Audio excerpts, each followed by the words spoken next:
From storyflo, this is your daily audio brief. Hey Mason here, July 19th. The opening read, 5 stories that explain today's tape. Let's get into it. First, from the Daily Upside. Love is inflation-proof. Americans shrug off record-high wedding costs. Anyone whose vacation budget is already blown, thanks to tuxedo rentals, bridesmaid dresses destined for the back of the closet, and airfare to the Chicago suburbs, substitute your childhood home here, knows that it's peak wedding season. More than 3/4 of the year's marriage ceremonies occur between May and October, according to wedding planning website The Knot. Next, second, from Zero Hedge. White DSA member inadvertently exposes socialist playbook. Secret Nazis are fine if they advance agenda. Emma Vigeland, a member of the Democratic Socialists of America, made a telling statement on a Vox podcast. She said she doesn't care if a progressive or socialist candidate has Nazi skeletons in their closet, as long as they vote for the right things.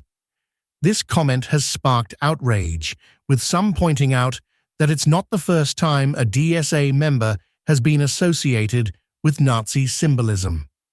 Graham Plattner, a far-left Democrat candidate in Maine, was previously exposed for having a Totenkopf tattoo, a symbol associated with the Nazi SS. Vigeland's comments have led some to wonder if there's a difference between democratic socialists and national socialists. Critics argue that the DSA's emphasis on advancing a socialist agenda, regardless of personal character, is a disturbing trend. The DSA's nation-killing agenda to collapse America has been a topic of concern for some time. A prominent Bill Clinton insider even wrote an op-ed in the Wall Street Journal calling for an investigation into the DSA's funding sources. Vigeland's comments have shed light on the DSA's willingness to overlook personal character if it means advancing their agenda. It's worth noting that the DSA's actions and rhetoric have been criticized by many, including some on the left. Vigeland's comments are just the latest example of the DSA's willingness to push the boundaries of what's considered acceptable in the pursuit of their goals. For listeners who want low-fee crypto exposure, our markets partner Kraken supports Bitcoin. Link in show notes. Up next. Third, from Zero Hedge. Iran's reliance on China's Beidou satellite system is a game-changer in war with US. Authored by former CIA officer Larry Johnson, during the 12-day war in June 2025, Iranian missiles and drones struggled against sophisticated Israeli and American electronic warfare. GPS jamming and spoofing repeatedly disrupted their guidance systems, limiting their effectiveness during the intense 12-day conflict. Fast forward to early 2026, and the battlefield dynamics had shifted dramatically. And then, fourth, from Fast Company. The Strait of Hormuz crisis is exposing a hidden food risk. New fertilizer tech could help. When ships can't make it through the Strait of Hormuz, the fallout goes beyond the price of oil. Nearly a third of the world's fertilizer also passes through the corridor, coming from factories in countries like Qatar. Fertilizer prices have surged due to the Iran war, and added one more reason that food prices are going up around the world. Better technology could help. Right now, most fertilizer is made using the Haber process, a technique developed more than a century ago that starts with natural gas. It's a major source of emissions and also a supply chain risk. Next. Fifth, from Zero Hedge. Welcome to Trillionistan. Don't get comfortable. Hey buddy, I wanted to share this article with you. So, you know how we used to talk about billions being a huge number? Well, now we're in Trillionistan, where 12 American companies have market capitalizations of over $1 trillion, with Apple approaching $5 trillion. BlackRock manages over $15 trillion in assets, and the largest tech firms are investing trillions in data centers, semiconductors, and power systems. Governments have been here for a while, with the U.S. national debt crossing $1 trillion in 1981. Now, annual deficits exceed the entire national debt from 45 years ago, and the country's current indebtedness is in the hundreds of trillions. The article argues that inflation is part of the explanation for these huge numbers, but it's not the only factor. The economy has grown, and companies are serving billions of customers, creating intellectual property that generates returns worldwide. However, it's easy to confuse nominal dollar records with real value-driven ones. The author says that sound economics cautions against confusing abstract money prices with the goods and services they represent. Wealth is created when entrepreneurs discover more valuable ways to arrange scarce resources, and market prices signal judgments about those uses. A trillion-dollar company, for example, is not a warehouse containing $1 trillion, but rather the market's estimate of future earning power. Stock prices condense millions of judgments about technology, competition, and consumer demand into a single signal of likely value. The article also discusses how monetary policy choices can warp entrepreneurial judgment and promote male investment. Persistently easy credit and artificially suppressed interest rates can encourage longer-duration projects and inflate financial valuations beyond the economy's underlying productive capacity. So, the question is not whether another company will cross the trillion-dollar threshold, but what kind of trillion it will be. One representing genuine wealth creation, one reflecting the capitalization of future possibilities, or one inflated by monetary expansion. For listeners who want low-fee crypto exposure, our markets partner Kraken supports Bitcoin. Link in show notes. Up next, 6th from Zero Hedge. Election integrity. Is representative democracy a foolish fantasy?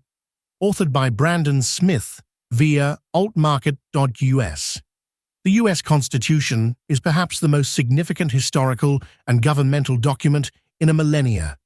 It established the modern conception of the Western Republic, along with true representative government designed to answer to the people rather than rule over the people. The Bill of Rights outlined clear restrictions on federal and state powers to legislate away the inherent and God-given freedoms of the citizenry, an accomplishment which had been attempted in the past but was never truly realized until the War for Independence and the creation and then. 7th, from Forbes Business. Reese Esponda wins U.S. Classic over Olympic champion Jade Carey.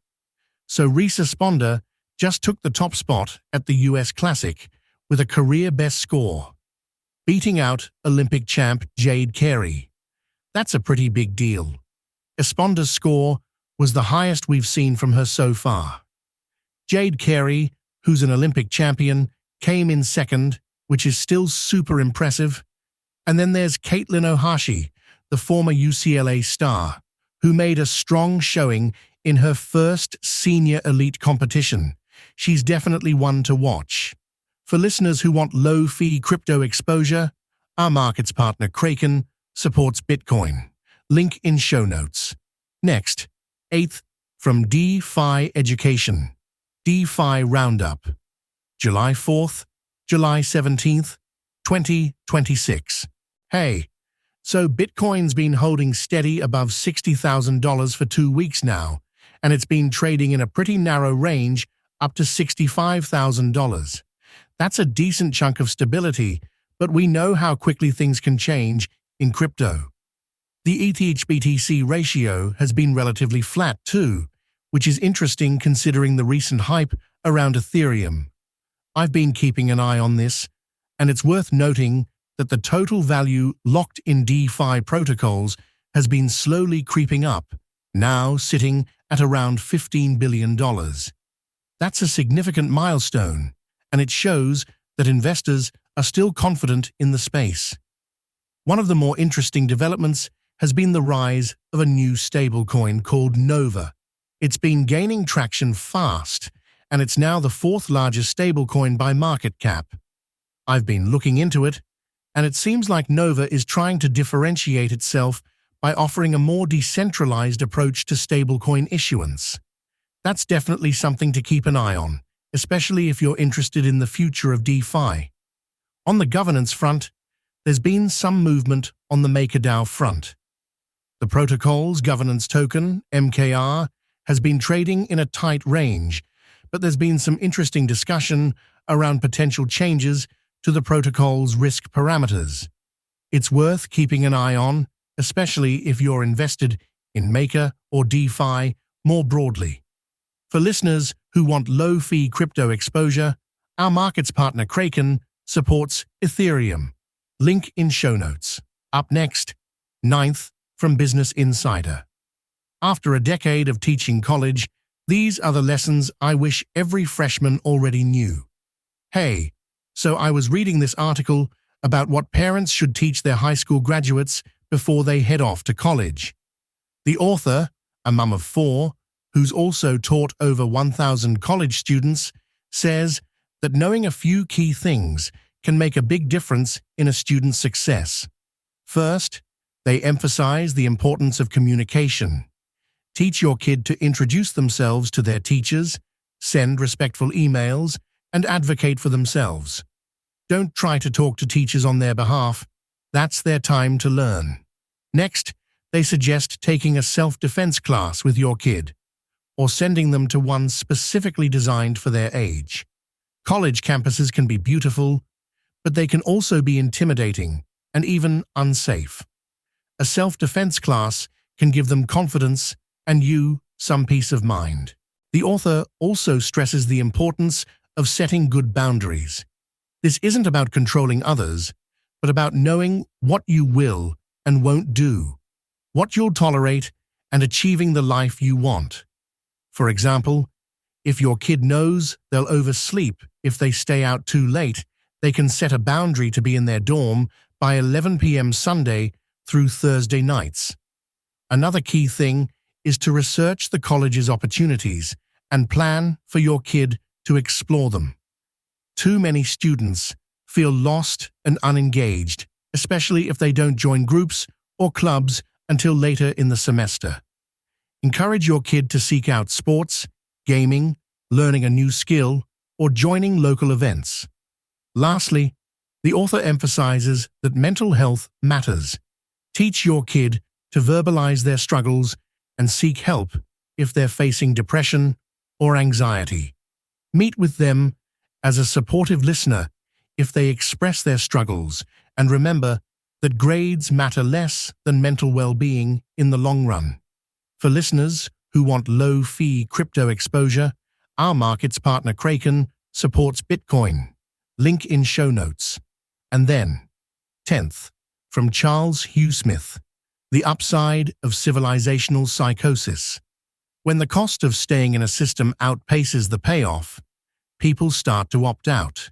That's the core signal. Thomas Homer Dixon points to the Roman Colosseum, built with massive labor and resources, as a snapshot of an empire that could still pour effort into grand projects while ordinary citizens felt the tax burden and endless wars outweigh any benefit.